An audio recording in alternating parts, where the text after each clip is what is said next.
திண்டுக்கல்லில் அடகு வைத்த ரேஷன் அட்டைகளை கொண்டு ரேஷன் பொருட்களை ஒரே ஆள் வாங்கும் வீடியோ வெளியாகி பெரும் அதிர்ச்சியை ஏற்படுத்தியுள்ளது.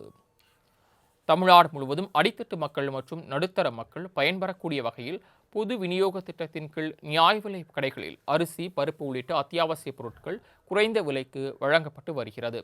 இதனால் தமிழ்நாட்டில் அனைத்து குடும்பங்களுக்கும் குடும்ப அட்டைகள் வழங்கப்பட்டுள்ளன. இந்நிலையில் வறுமையின் காரணமாக அரசு வழங்கியுள்ள ரேஷன் அட்டைகளை அடமானம் வைக்கும் நிலை திண்டுக்கல் மாவட்ட மக்களுக்கு ஏற்பட்டுள்ளது. இவ்வாறு அவர்கள் அடமானம் வைத்த பல அட்டைகளை எடுத்து வந்து ரேஷன் கடையில் கொடுத்து அனைத்து ரேஷன் கார்டுகளுக்குமான பொருட்களை ஒரே ஒரு பெண்மணி வாங்க வந்த வீடியோ வெளியாகியுள்ளது.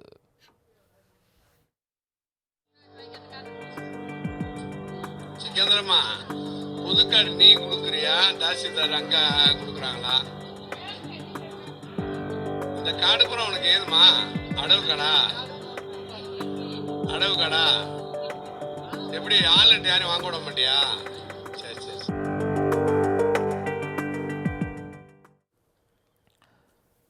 கிட்னியை விற்று கடனை அடைக்கும் நெசவாளர்களின் வறுமை நிலை குறித்த வீடியோக்கள் வெளியாகி பரபரப்பை ஏற்படுத்தி வரக்கூடிய நிலையில் அது அடங்கும் முன்பே ரேஷன் கார்டுகள் அடகு பிடிக்கப்படும் சம்பவம் தமிழ்நாட்டில் அடுத்த அதிர்ச்சியை உருவாக்கியுள்ளது.